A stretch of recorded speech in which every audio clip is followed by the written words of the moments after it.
الحضور الكرام، أدعوكم إلى الجلسة الثانية من الندوة لنطلع على كل من التجربة الهندية في تشجيع القراءة ليعرفنا عنها الدكتور بشير شادراك، ومن ثم التجربة الأسترالية التي ستتحدث عنها السيدة كاثرين فيرينز فيما يتعلق بتجربة العميل. أترككم الآن مع السيدة أفنان عواملة أخصائية تطوير مشاريع المكتبة ومحاضرين الكرام.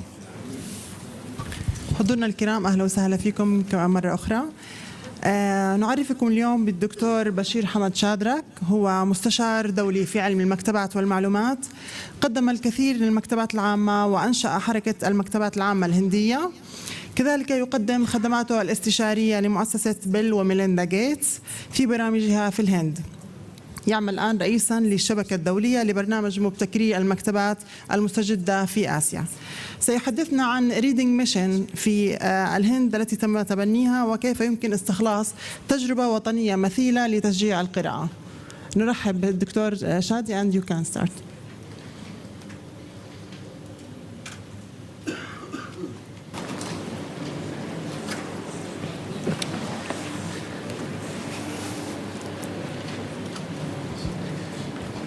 Am I audible? Am I audible? Is it? Yeah, that's fine. Okay.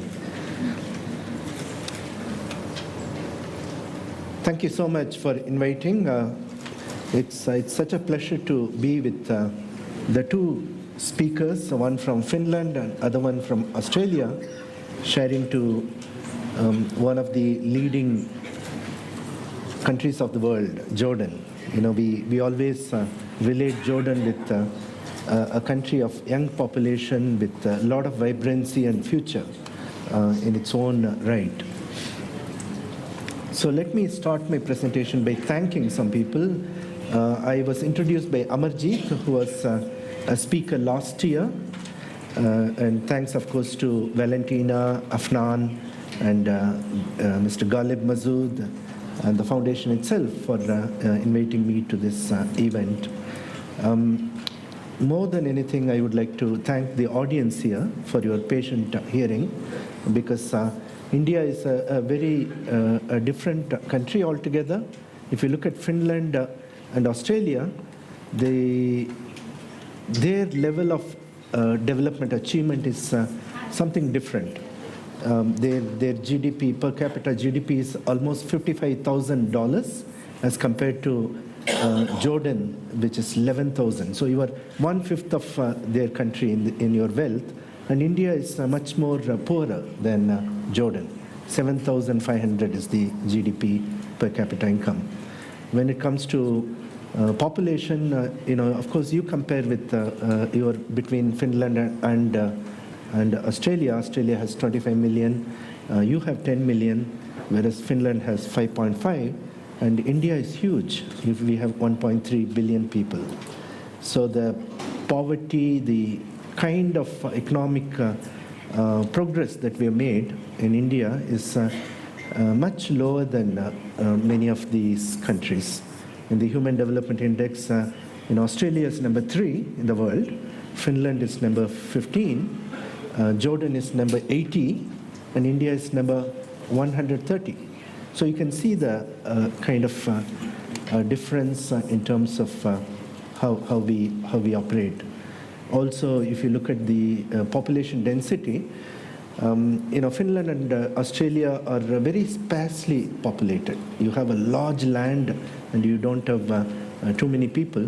Whereas compared to Jordan, India has, of course, more people. But Jordan and India are population-dense countries. So I work in certain geographies. I don't work only in India. I work in many of the developing economies where the poverty level is very high. And I work among, at this point in time, I work with the World Wide Web Foundation, which is founded by Sir Tim Berners-Lee. Not many people know Sir Tim Berners-Lee, but he's the one who invented the World Wide Web. Because he invented the World Wide Web, gave the web for free, today we have people like Bill Gates, Mark Zuckerberg, Jeff Bezos and others making a lot of money out of the whole internet economy. And we have entrepreneurs who emerge. But the bottom line is web needs to be for free, and the digital technologies should be at the hands of a large number of people. So today my discussion is not going to confine only to the reading mission experience, because we have started just a year ago, but I'm also going to discuss the information asymmetry and the information poverty that faces the world. It's very interesting that you have this topic, library as an engine of change. And you have three words here, library, engine, and change. Change is permanent, imminent. You need to change all the time. But we see library as an engine of that change, which is very, very important. But we also take note of today's library user. A typical user of a library, I'm not generalizing, but 80% of the world has this kind of a user, who is someone who prefers to access any support, information support or help through devices. Mobile devices is what people use. So even while sitting here, we Google all the time. We go to the devices for help. And these are guided by dominant people. At this point in time, if you look at the information pattern, there are only 10 major web engines that direct us to basically access information. And most of the young generation is like that. And we have a lot of millennials and what they call the next-gen users. Just 5 years ago, we had only 45% of the world that comprised of what they call the next-gen users and the millennials. Millennials are the ones who were born after 2000, the new millennia. So 18-year-old and below comprise today 27% of the population. And we have 27% of the next-gen users who are very gizmo, who can use the gadgets and computers so easily, freely. But in 2020, we are going to have 60% of the world who are more gizmo type and the ones who are able to use the World Wide Web and the Internet. But we also have another kind of users who we are reaching out to. Today's library non-users are mostly in ghettos and slums and informal settlements. And if you look at the pattern, the poverty pattern, Asia has the largest poor people, 2 billion people. And poverty is increasing, although the Sustainable Development Goals in the United Nations and others are attempting to bring down poverty. The object poverty has come down, no doubt, but the number of poor people are increasing everywhere. By 2030, we would have 2 billion people in Asia who are below the poverty line, and Africa is equally poverty-stricken. So these are the library users, the non-library users, who are basically looking for subsistence living. They don't use their knowledge capacity to maximize their income capacity. They are all the time looking for any opportunity. So for them, library is a thing of the, they don't know. Even if the library is present and dominant in a particular place, they just don't know that the library is also for them. So we work with people who actually miss out in the knowledge revolution. Now, who are we, the librarians? We are the intermediaries, right? We connect the source with the demand. We also connect the knowledge producers with knowledge seekers. We are basically in between, because we are so powerful that we can basically drive people to access what they need. But unfortunately, there is this Google versus librarian debate also we see. Oftentimes I see these T-shirts worn by librarians which says, Google can give you 1,000 answers, but the librarian can give you the perfect answer. So there is a lot of pressure on librarians to be on top of everything. And it is impossible humanly to basically access everything that's produced around the world. But we are positioned like that as librarians. And these are the 5 laws of library science. And those who teach librarianship would know what are the 5 laws of librarianship.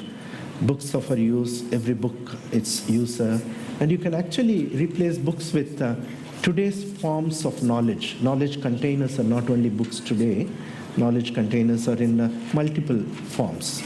Earlier, the presenter was talking about CDs, music CDs. We have heard about augmented reality stuff. The artificial intelligence is coming on the way. So there's a lot of movement from the printed world to where we are today. That said, we need to also understand the context. And I want to spend the next 2-3 minutes in putting down the context specific. So this is where, unfortunately, they use the term professor for me. I'm not a professor, but if I have to be professorial, and I would like to use these 5 different elements to expose where the world is today. When it comes to access to knowledge is not limited to only libraries and books at this point in time.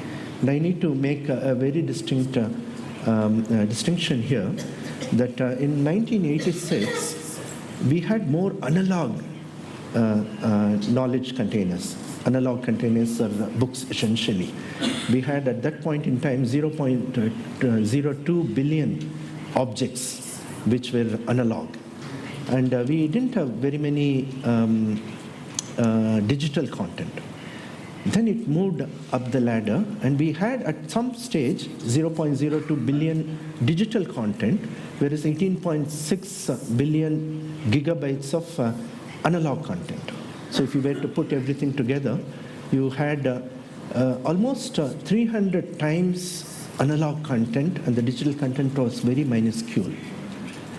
And Mark, who basically calculated how much data that we have produced in the last 4 years, I'll reveal the number, it's very stunning. But over a period, we have seen the increase of digital content from analog, and today we have only 9 times of that 18.6 billion gigabytes of analog content got multiplied. Whereas when it comes to digital content, from 0.02 billion gigabytes, over a period of 15 years, we have seen 3,000 times of increase. So we have today 42 what they call zettabytes of content available, which is phenomenal. 42 zettabytes equals 3,000 Googles. And I was mentioning about the amount of data that we have created in the world. The last 4 years, the amount of digital content that we have created equals all the spoken word from Adam and Eve.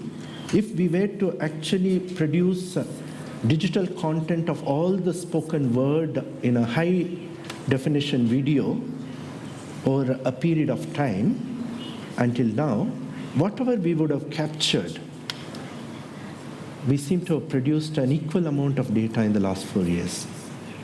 That means the digital content is on the rampant, and we can't really shy away from this reality. When it comes to the users, I was talking about the millennial and the next-gen users. 60% of the users do prefer to access immediately content where they can.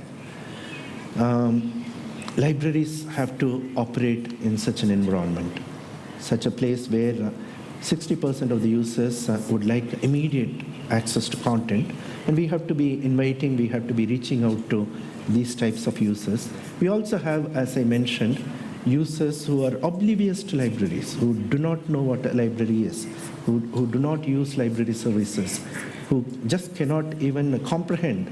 And you have almost 700 million people who are illiterates in this world, and most of them are concentrated in developing countries. So we have a kind of a polarized world, a world which is moving towards digital.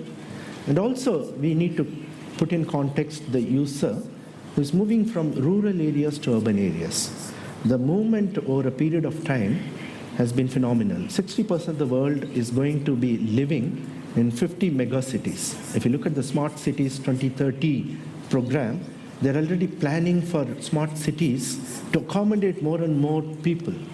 So people are moving to cities, people are moving from analog to digital, people are moving from the comforts of going to a library to access material to accessing 24/7 at their own pace. We also need to take cognizance of another fact that while the smart cities are planning in its own way, the entire planning is centered around not so much about libraries and knowledge, it's about transportation, about energy. So there's a lot of wealth that's being diverted to creating infrastructure that would cater to the 60% of the world, which would be much more materialistic and consumer-oriented rather than what we believe as knowledge democracy. We believe as ones who would intensify their work on the basis of knowledge. When it comes to applications, I mentioned that the web is becoming more centralized today. You have Facebook, Google, Instagram, LinkedIn, a couple of players basically centralizing the whole world. This was not the idea of Sir Tim Berners-Lee when we started off with the World Wide Web. 30 years ago, when he invented and gave it to the world, he thought thousands and thousands of web entrepreneurs would come out. Of course, we have had enough of those, and we are living in an app economy at this point in time. On one hand, you have the major players who are dominating, and if you look at the current economy, for the last 70 years, the world thrived upon the oil economy, petrol and petroleum products. Today, the world is thriving upon the data economy. Data is the new oil. So a lot of wealth is created out of data, big data and data analytics, artificial intelligence, AR, VR, Internet of Things, the entire 5G domain and beyond, when it comes to spectrum, is allocated for Internet of Things and the way that the machines would dominate. That's why, this journalist who said there would be two types of jobs that would be created in the world. One type of a job, which would be basically what people would do, what computers would ask you to do. That is one type of job that would be available. There's another type of job that would be available are the people who tell the computers what to do. So you can see the polarization of even the job market for tomorrow, which would be mostly around digital and data and technologies. When it comes to user experience, we have seen, and I mentioned about the zettabytes of data, which is, if you look at the different terminologies for capturing data, 1 into 18 zeros times basically is, of GB equals zettabyte. So, simplistically, you can say 3,000 Googles. So that's the kind of data that we are creating. And the Moore's law continues to work. Moore's law is more about the transistor circuits shrinking and the cost also becoming halved at this point in time. Now, if you look at the silicon chips that are created, the Moore's law continues to work. Every year, basically the storage space is lesser and lesser, and the cost of storage is also lesser and lesser as we speak. And if you look at the outcome the world is moving towards, it's all market-driven economy. It's all about influencing what people were to access. It's not about my choice. It's about the Alexas and the Cortanas of the world who would come and even before I wake up in the morning, in the bedroom as an alarm, they would tell us what exactly we need to access, where exactly we need to do. So the world is moving towards that kind of machine learning, deep learning drive. It's an overdrive. And at some stage, there needs to be some sanity. But unfortunately, you take any company, for example, the dominant companies, Microsoft, Google, Apple, everyone is investing billions and billions of dollars in machine learning, data analytics. And the whole object is, as a person, I am a member, I'm a subject. I'm not an individual. All that I matter is how many clicks, where do I go, how do I monetize every person's online user behavior into something that could be monetized. So the whole economy of the Facebooks and the Googles and the Microsofts and others center around how can they influence our thinking, our way of accessing, our way of looking for information, than what we call a librarian would give you the perfect answer as compared to Google, the 1,000 answers. So I want to put this in context, not to alarm you, not to be pessimistic, not to be really worrisome, but the world is moving towards digital data in such a pace that we don't even realize. In India, a large number of jobs in the public libraries are what they call sorters and loaders, people who used to actually separate books and put them on the shelves. This has been the biggest job opportunity in the Indian libraries. But already in Singapore, if you go, there are these robots that sort out books, carry this to the shelves and shelve those. So the whole artificial intelligence domain is moving towards in such a pace that a lot of menial and manual jobs would be lost, routine jobs would be lost, and this would be carried out by the machines. So the context is very clear. In the next 20 years, there will be a tremendous difference from where we stand today, and already we see the difference. We do see the difference. 15 years ago, if you talk to our older generation, they would say the world was a better place, which is not the case at this point in time. So we would be moving towards. So here is where I want to fix the libraries in the context, and I think the topic is of relevance. When it comes to libraries, we are very unique. We call ourselves community first. We are basically looking at the needs of the communities and responding to the needs of the communities. We also want to provide as much ease and comfort for the user, and not only limiting ourselves to the four walls of libraries, but we want to reach out to them wherever they are. And we do want to hold all forms of content, not just books, digital forms, CDs, to music, to talking books, to whatnot, learning books. There are all sorts of content that we want to deal with.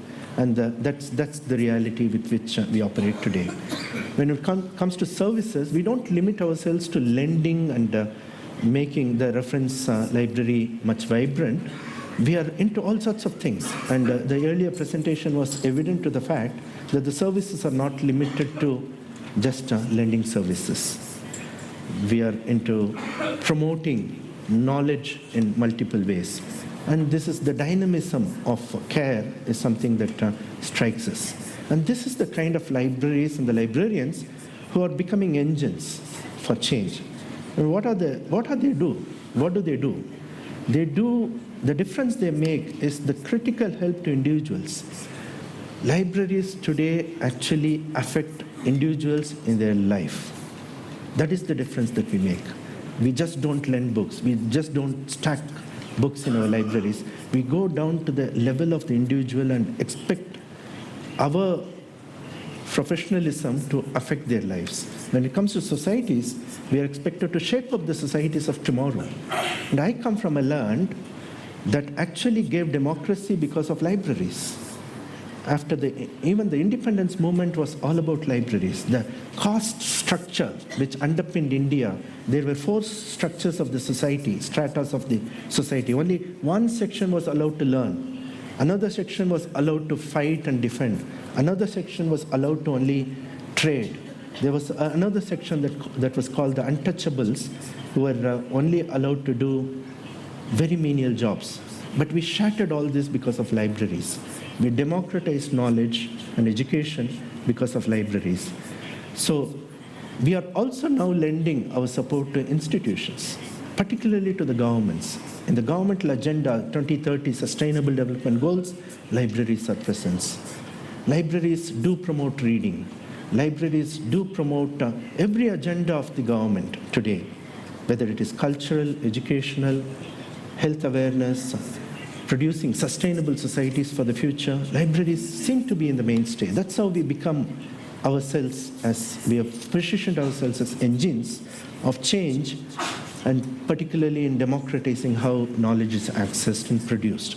We no longer produce people who access knowledge, we also support people who produce knowledge. Because of the technological realm and the changes that we have seen people not just as consumers, but also as producers of content today. We are creating gateways of content that's available in multiple spaces.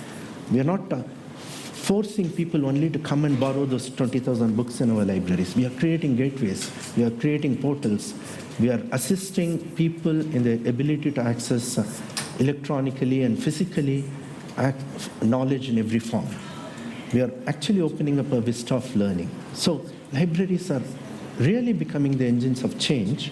And the bottom line, if you look at it, we are positioning ourselves in a world which is different in form and content from what it used to be.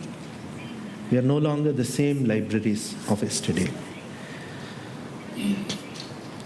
Now, going back to this slide again, for a minute I would like to mention that the change that we have seen in the libraries in the recent past are phenomenal. We have started to produce a number of services that many other public institutions have never ever imagined. Whether it is Knowledge Park in your Showman library itself, or reaching out to the elderly, or using the taxi drivers as volunteers to deliver books at homes, as in the case of Singapore, or delivering a library card to a child even before a birth certificate is delivered, as in the case of Chile. We are at the forefront of doing things that are unimaginable and unthinkable. Whether it is a 3D printer helping a particular person to reproduce a musical instrument, as in the case of Finland, we just listened to. We are constantly inventing new services. And one of the very tested services that I'm going to talk about in the next 10 minutes or so is about the promoting of reading as a service. Donkey's years we have done this, promotion of reading, because libraries as intermediaries promoted reading. But who did we promote reading among?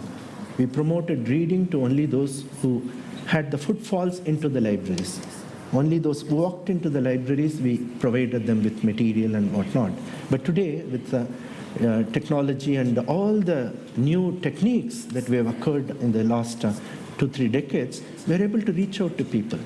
And not to reach out to only that particular person who walked into the library, and also imagine that picture, a woman standing in a slum actually being reached out by the Chandigarh Public Library in India for promotion of reading. We are unique in doing that.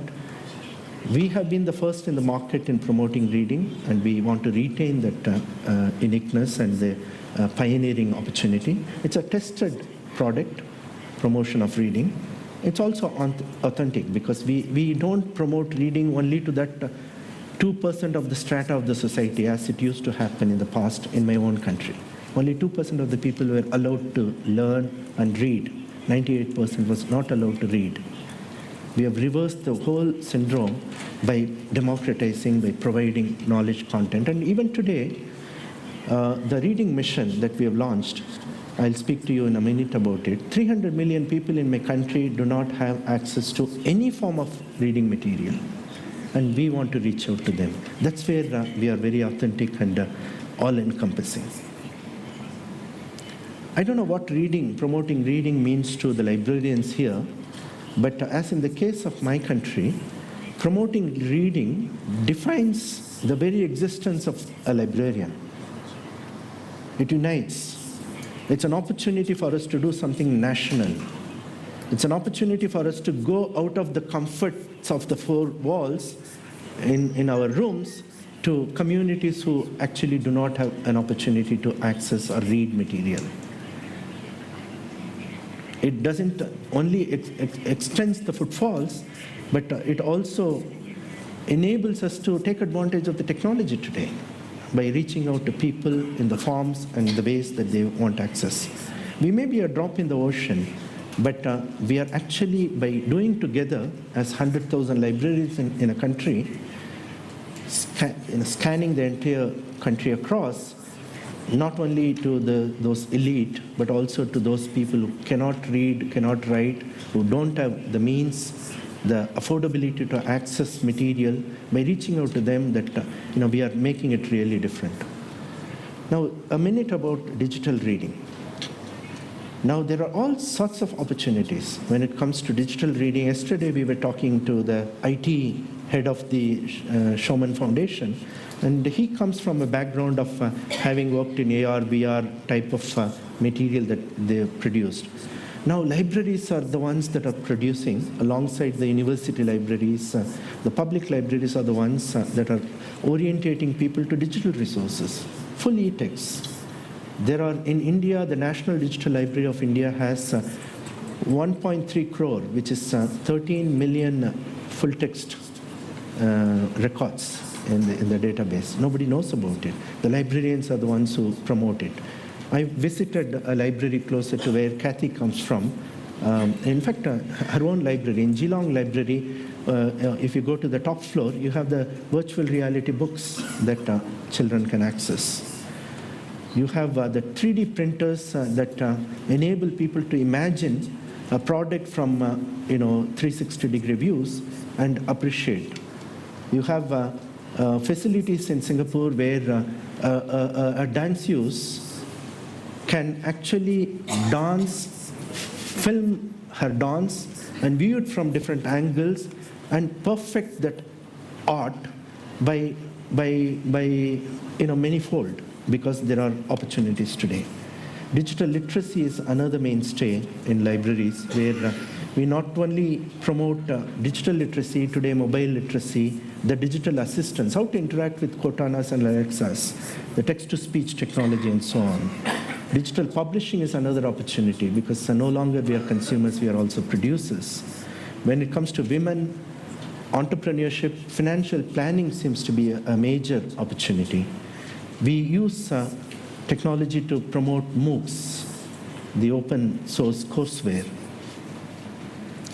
Certification through libraries for accessing and auditing courseware are much more popular. As we see in the case of Brazil, there are loads of private education institutions that are using libraries to conduct distance education programs and courses.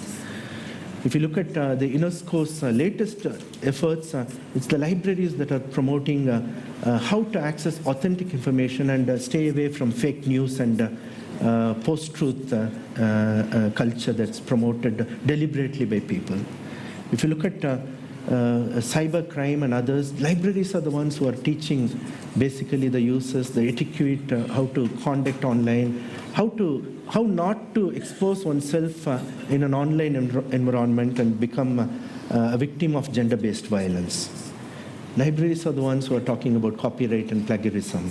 Libraries are the ones that are talking about privacy, data rights, and so on. So we seem to have a large opportunity basically out there in the world to promote, but we also do a lot of collaborative and individual learning opportunities through reading. We help people to blog, we help people to appreciate a book, we help people to tell their stories, we help people to develop content. We ourselves are constantly in content development mode. We bring authors, meet up with our user community. We make our own users authors for a day. We do walkathons, readathons. We go to parliaments and ask people to sit outside the parliament and read for an hour. We read religious textbooks. We conduct reading day, reading week, reading month celebrations. We also help people to read the fine prints, the legal text, the things that we normally don't read. We sign up. When it comes to downloading an app, they ask you for umpteen information, and we simply give all the information, and that information becomes a monetary gain for them. So there are all sorts of ways libraries today promote the idea of reading in a very different way. It's not just reading for the sake of reading, but reading with a purpose. So what do we do in India? We do a range of things. I've only highlighted a few things that might be of interest to you. We go to the prisons, we go to the remand and correction homes, juvenile homes, promote reading among the children and the inmates there. We go to what we call Nari Niketans. These are the places where women, when they become destitute or when they have any problems, domestic violence problems and so on, they are sent to the Nari Niketans to stay away from domestic violence. We go to informal settlements and communities and slums. We go to schools, colleges, vocational institutions, and noon meal centers. Noon meal is a very unique thing in India where in order to attract access to education, we provide free meals to children. So that is the place we go to. We go to youth clubs, we go to recreational homes. So basically, we have converted the whole idea of reading into a business model today. We have never understood reading to be a business model because in the polarized world where we become authentic agents of promotion of reading, we fortify, we demarginalize, that means we go inclusive to all communities, and we also recycle the tested ideas so that reading can be much more prevalent. And it doesn't require a lot of money. In order to organize a national level reading program, we only spend money on 4 C's, as I put it there. We communicate as to what we do across the country. We convene all those who promote reading. We also create a clearinghouse, a portal where all the reading techniques, reading methods, reading material, and the methodologies to attract and promote reading in one place. We also start counting how many people have started to read through the reading programs. When it comes to decentralized implementation, it's fully decentralized. Thousands of organizations are part of the reading mission. They're able to promote reading. The Prime Minister of India actually requested the P.N. Panikka Foundation, something similar to the Showman Foundation.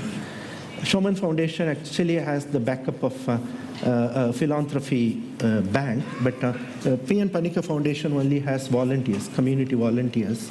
And these are the ones who are actually working with 100,000 libraries to provide reading material to those 300 million people who have never had the ability to access any reading material in any part.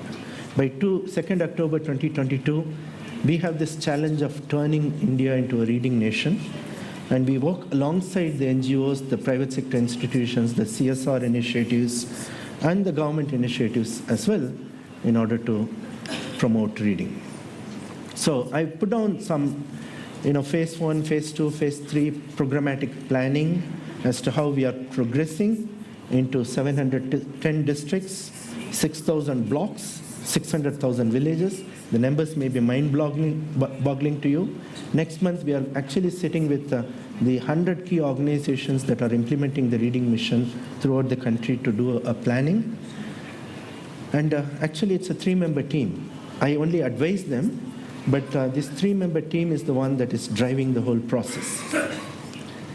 And you can see the Prime Minister giving the challenge and actually steering us as an organic evolution of growth in order to basically reach out there. There are all sorts of limitations. We are undermined and underpinned by a lot of external realities, but we stay optimistic. Couple of testimonials. This librarian from Coimbatore says, reading mission has given a new purpose to my life. A woman from Chandigarh who runs a state library says, Chandigarh shall be the first union territory in India to become 100% reading union territory. The Prime Minister of India says, I want India to be a reading nation. Thank you.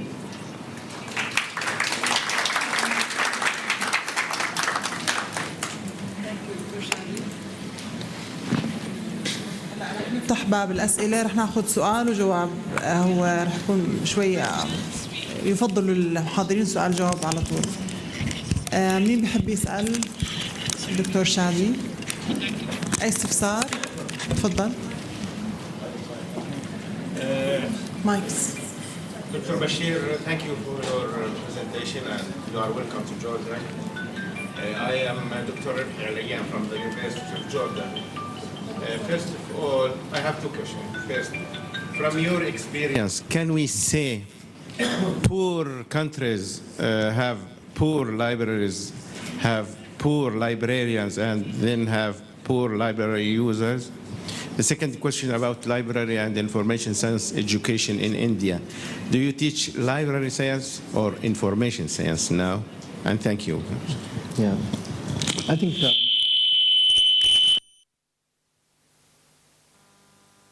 very pertinent questions. I think the challenge lies as much with developing something so national and big is developing the entire ecosystem. When it comes to India and many developing economies that I work with, I find that there are a huge number of libraries. In India, 100,000 libraries. India has a huge culture of libraries, which is why we are where we are today. It's a democratic world because of libraries. But unfortunately, since the 1970s, we have started to actually decline, ignore libraries. So we have, as you say, poor libraries, poor infrastructure, poorly managed, with staff members who have never been trained for, I conducted a training program in a place like Bihar, which has 54 million people, and it has only 37 libraries. And the librarians have never been trained for 38 years. So what can you expect from these librarians? And let alone, they've never been paid for 4 years. So they were paid kind of an advance. So we have a situation where systematically the governments have killed the libraries, not because by design, but because of sheer ignorance as to libraries can do. So we have a challenge of rebirthing, revitalizing and rejuvenating the libraries. That's one problem. The second challenge that we are facing is developing the entire ecosystem.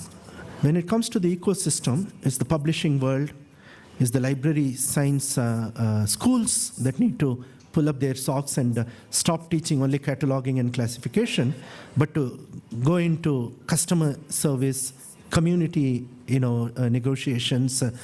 So there are a whole range of things that the private sector does today in order to understand a user as a consumer. We have an opportunity to convert the user as not customer, but as an important member of the community who is the future of a country. So we have actually failed in the past. So we are looking at the curriculum, the way that we deliver, the number of people that we train, but also there are para-librarians who have never been trained, as I mentioned.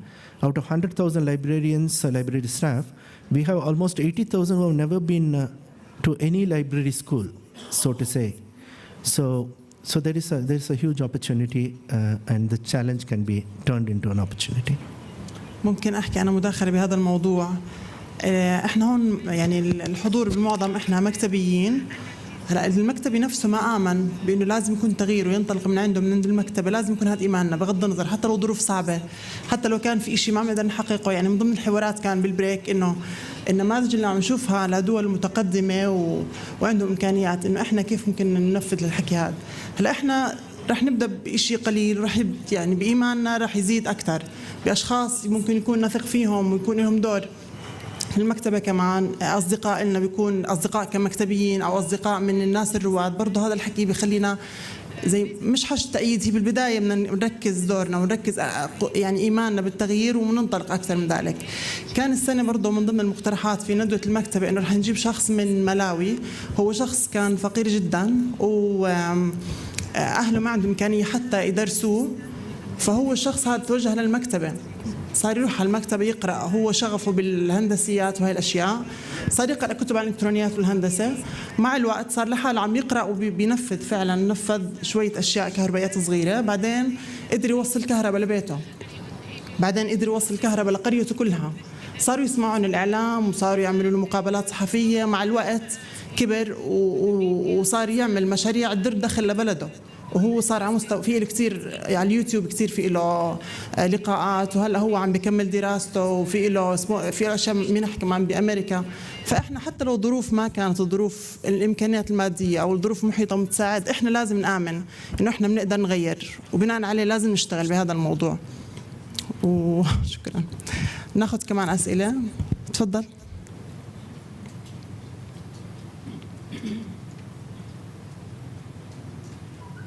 يعطيكم العافية.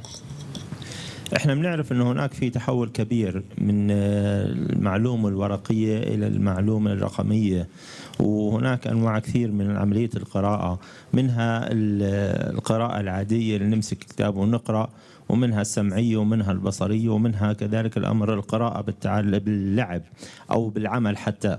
فما هو دور المكتبات عندكم في الهند في هذا التطور مع الحفاظ على هوية المكتبة الأصلية اللي إحنا كلنا بنعرفها؟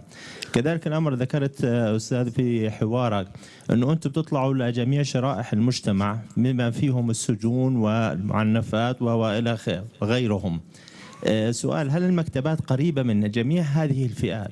وهناك بعض الفئات التي لا تستطيع الوصول لكم مثل السجناء اللي أنتم بتروحوا عليهم، فما هو دور الحكومة الهندية في توفير الكتب لهذول الفئات؟ وهل المكتبات متاحة لهم في أيام معددة ولا كيف النظام عندكم؟ شكرا.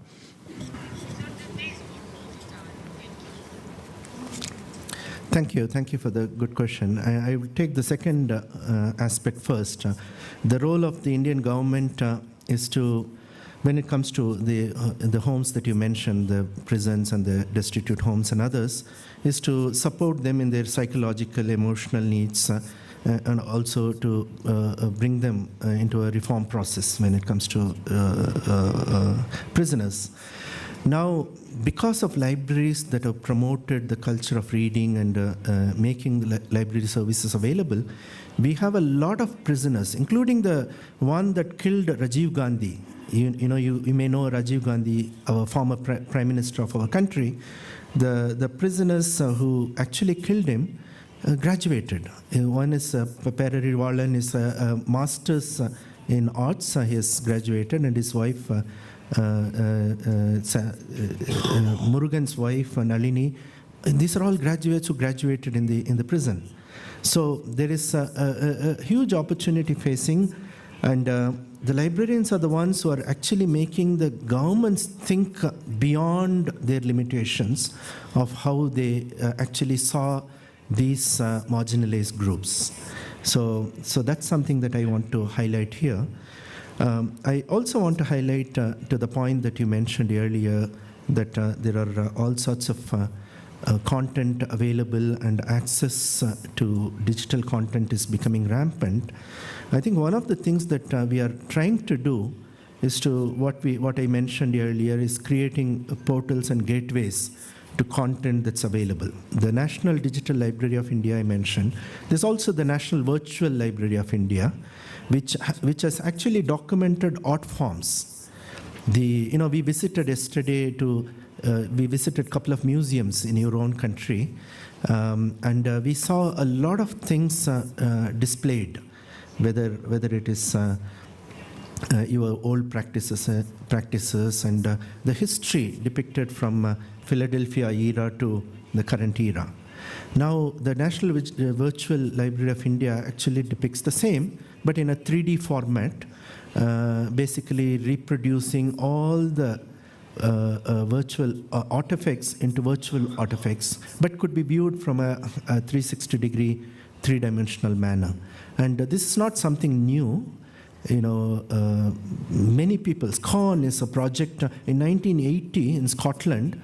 They started to basically document the entire British Library is being documented. So if you look around the world, there's lots and lots of efforts going on to document things, by giving users a new experience of actually feeling and relating with cultural artifacts. So these are the things that are being promoted through the libraries. And the libraries are also agents now to basically digitize the manuscripts and also to create audios of dying wisdom and dying knowledge, videos and audios of dying knowledge, whether it is of medicinal practices in the or mother's recipes in villages, to the history of a particular temple in a particular place, or an art form. I was actually listening to this small experiment of BBC, where in Turkey, the whistling technology, 10,000 people who communicate in mountainous terrains by only whistling. And they have 3,000 words that they whistle, so that they can understand each other. It's a form of communication. And these are all the things that we are capturing into digital format so that the culture that is prevalent shall not die, but live for a longer period.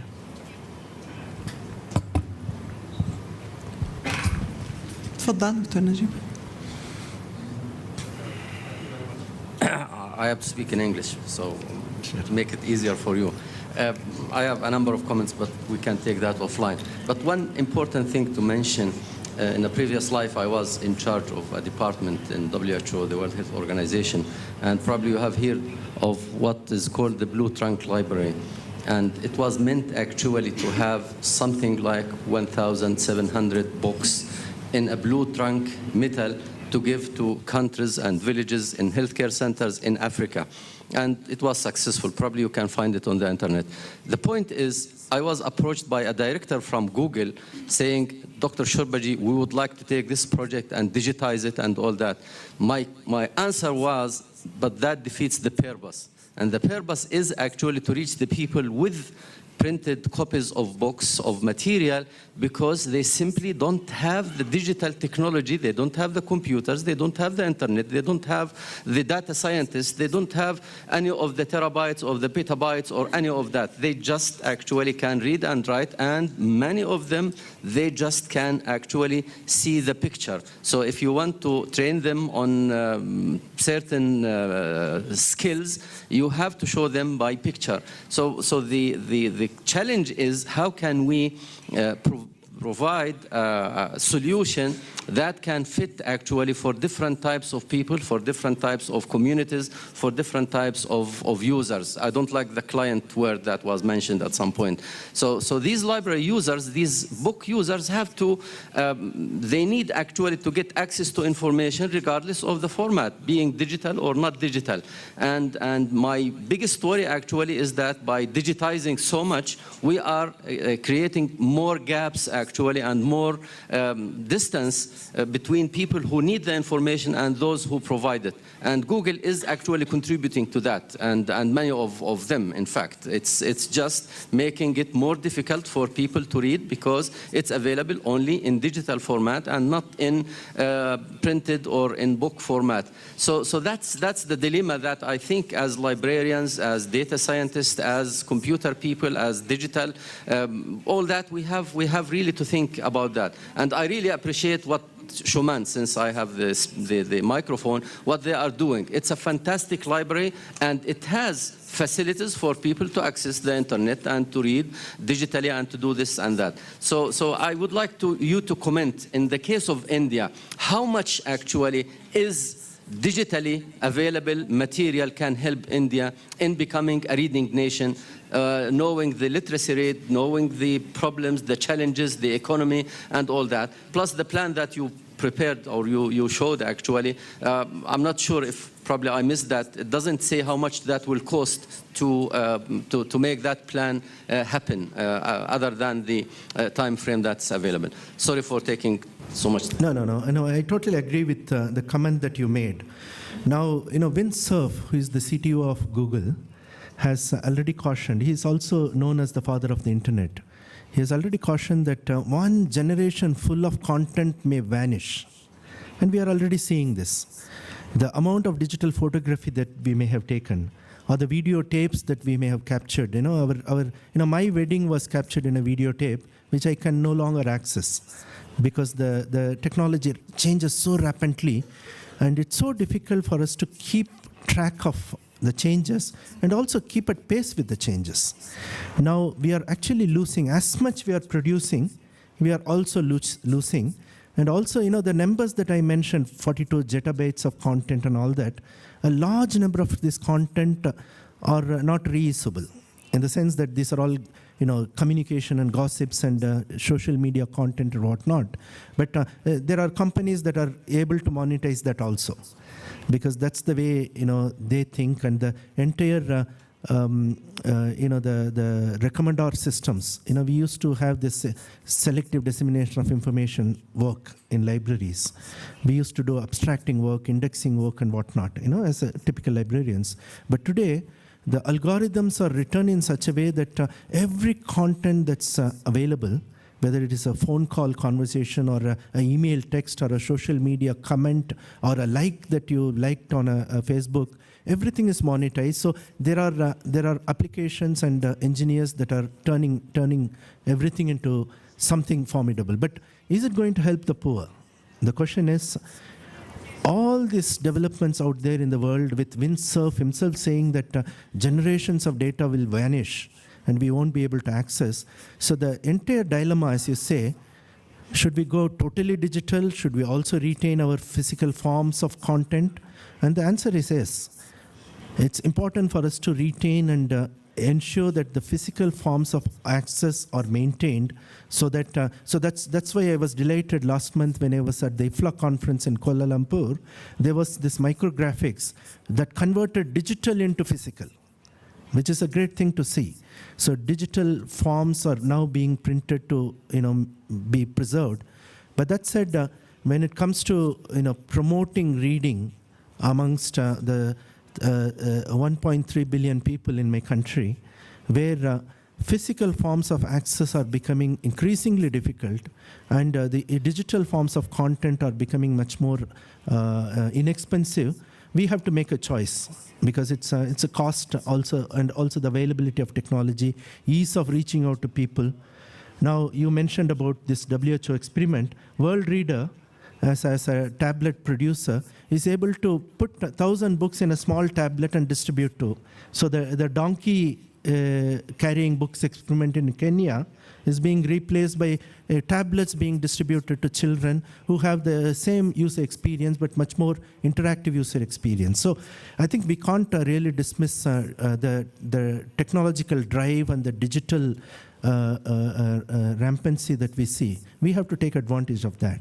Now, the Prime Minister's of India's vision is the digital nation vision, digital India vision, which if you monetize the whole digital India budget, it runs into almost $4 trillion. $4 trillion. It's a huge amount. But the money comes from various sources, from the private sector, from the government. And all that for the reading mission that we are spending is $100,000, mainly to promote and manage the whole thing to be a national level program. So it's, how do I put it? The digital advantage that we have today would need to be harnessed and taken advantage of by the library community. But at the same time, the library community are the ones that are going to preserve knowledge for the future as well. So we need to be agile and aware of all these changes that are happening. At the same time, we can't really confine ourselves to just librarians of keeping and maintaining books alone. We need to go beyond that. جزيلا دكتور شادي.